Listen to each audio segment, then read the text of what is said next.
10ஆம் வகுப்பு கணிதம் அலகு 3 இயற்கணிதம் அலகு பயிற்சி 3இல் முதல் கணக்கு பார்க்குறோம். தீர்க்க 1/3 பெருக்கல் x + y - 5 equal to y - z equal to 2x - 11 equal to 9 - x + 2z ஆகிய 4 உறுப்புகளும் ஒன்றுக்கொன்று சமம்னு கொடுக்கப்பட்டிருக்கு. இதில் இரண்டு உறுப்புகளாக எடுத்துக்கிட்டு அதை சமப்படுத்திக்கிட்டு சமன்பாடுகள் கொண்டு வரலாம். 3 மாறிகள் இங்கே இருக்கிறதுனால இதை வச்சு 3 சமன்பாடுகள் முதல்ல எழுதிக்கலாம். 1/3 பெருக்கல் x + y - 5 எதற்கு சமமாக எடுத்துக்கலாம்னா y - z அப்படிங்கிறதுக்கு சமம்னு எடுத்துக்கலாம். இந்த ரெண்டையும் சுருக்கலாம். இடது பக்கம் இருக்கக்கூடிய 1/3 ஆனது வலது பக்கம் போகிறப்ப பெருக்கல்ல போய்ட்டு அப்போ 3 பெருக்கல் y - zன்னு வந்துடும். இதை சுருக்கலாம். x + y - 5 equal to 3y - 3z. அனைத்து மதிப்புகளையும் இடது பக்கமே கொண்டு வந்துட்டோம்னா x + y - 5 -3y - 3z இடது பக்கம் வரப்போ +3zன்னு ஆகிடும் ஈக்குவல் டு 0. எக்ஸ் உறுப்பை எழுதிக்கலாம். ஒரே ஒரு எக்ஸ் உறுப்பு தான் இருக்குது. -2y y - 3yங்கிறப்ப -2y + 3z -5 வலது பக்கம் போகிறப்ப +5ன்னு ஆகிடும். இதை சமன்பாடு 1ன்னு கொடுத்துக்கலாம். அடுத்த 2 உறுப்புகளையும் சமப்படுத்திக்கலாம். அடுத்த 2 உறுப்புகள் என்னென்ன? y - z ஆனது எதற்கு சமம்? 2x - 11. மாறிகளை வலது பக்கமும் மாறிகளை இடது பக்கமும் மாறிலி மதிப்பு வலது பக்கமும் வச்சுக்கலாம். +2x ஆனது இடது பக்கம் வரப்போ -2xன்னு ஆகிடும். ஏற்கனவே இங்கே +y - zங்கிறது இருக்குது. -11 ஆனது வலது பக்கம் இருக்குது. இதை ஒரு மைனஸால் பெருக்கிக்கிட்டோம்னா 2x - 2y + z equal to -11ங்கிறது +11ன்னு ஆகிடும். இது சமன்பாடு 2ன்னு எடுத்துக்கலாம். சமன்பாடு 2. அடுத்த 3வது சமன்பாடு கணக்கிடுவதற்கு அடுத்த 2 மதிப்புகளை சமப்படுத்திக்கலாம். அடுத்த 2 மதிப்புகள் என்னென்ன? 2x - 11 எதற்கு சமம்? 9 - x + 2zக்கு சமம். 2x - 11 அப்படியே எழுதிடுவோம்.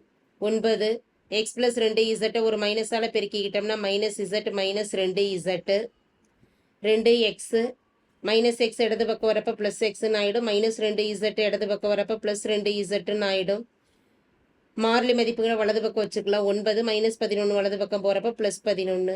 2x + x ஆனது 3x + 2z ஈக்குவல் டு 9 + 11 20. இதை சமன்பாடு 3ன்னு கொடுத்துடலாம். 3 சமன்பாடுகளையும் தீர்த்துட்டு மாறிகளுக்கு மதிப்பு கணக்கிடலாம். 3வது சமன்பாட்டில் x மற்றும் zங்கிற மாறிகள் மட்டும்தான் இருக்கு. அப்போ முதல் 2 சமன்பாட்டை எடுத்து அதில் y மதிப்பை கேன்சல் பண்ணிக்கிட்டோம் அப்படின்னா நமக்கு இசட்டோட மதிப்பு, அதாவது இசட்டும் எக்ஸும் இசட்டும் இருக்கக்கூடிய மதிப்பு தெரிஞ்சிடும். சமன்பாடு 1 மற்றும் 2 அப்படியே எழுதிக்கிறோம்.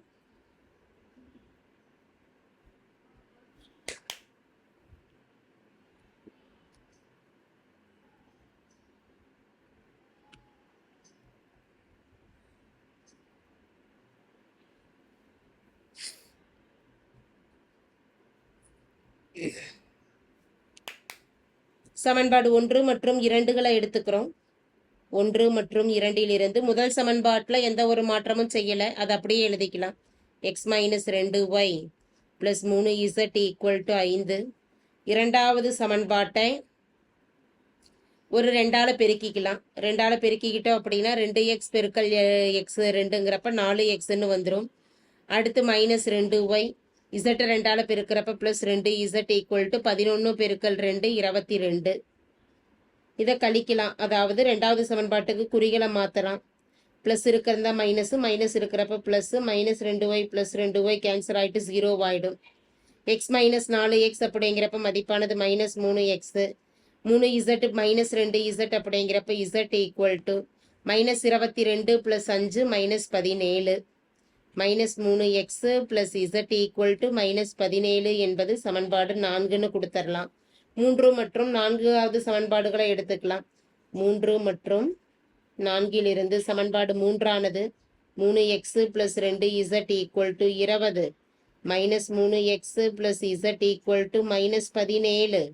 2 சமன்பாடுகளை எடுக்கிறோம். +3x -3x டைரெக்டாக கேன்சல் ஆகிடும். 2z + z அப்படிங்கிறப்ப 3z 20 - 17ங்கிறப்ப 3 z ஈக்குவல் டு பெருக்கல் இருக்கக்கூடிய 3ஆனது வலது பக்கம் வரப்போ வகுத்தல்ல போயிடும். 1 3 3 z ஈக்குவல் டு மதிப்பு 1ன்னு கிடச்சிருக்குது. இசட்டோட மதிப்பு 3 அல்லது 4வது சமன்பாட்டில் பிரதியிட்டோம்னா எக்ஸ் என்னன்னு தெரிஞ்சிடும். இசட் ஈக்குவல் டு 1 என 3ல் பிரதியிட.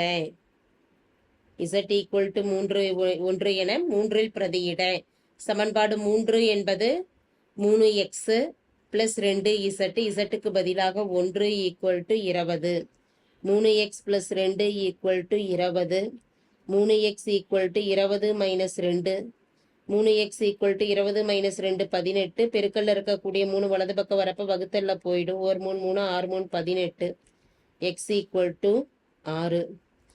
எக்ஸ் மற்றும் இசட்டின் மதிப்புகளை முதல் சமன்பாட்டில் பிரதியிட்டு ஒய் என்னான்னு கணக்கிடலாம். X equal to 6, Z equal to 1 என 1ல் பிரதியிட. முதல் சமன்பாடானது எக்ஸுக்கு 6 மைனஸ் 2 ஒய் தெரியாது பிளஸ் 3 இசட்டுக்கு பதிலாக 1 ஈக்குவல் டு 5. 6 மைனஸ் 2 ஒய் 3 பெருக்கல் 1 3 equal to 5. 3 plus 6 9 minus 2 y equal to 5. Minus 2 y equal to plus 9 வலது பக்கம் போகிறப்ப மைனஸ் 9 ஆகிடும். மைனஸ் 2 ஒய் ஈக்குவல் டு கழிச்சிட்டோம்னா மைனஸ் 4.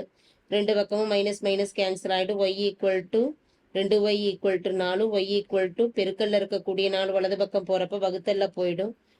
2 2 2 4 ஒய் ஈக்குவல் டு 2ன்னு மதிப்பு கிடச்சிருக்குது. தேர்ஃபோர் தேவையான தீர்வு x equal to 6, y equal to 2 மற்றும் z ஈக்குவல் டு 1 ஆகும். தேங்க்யூ.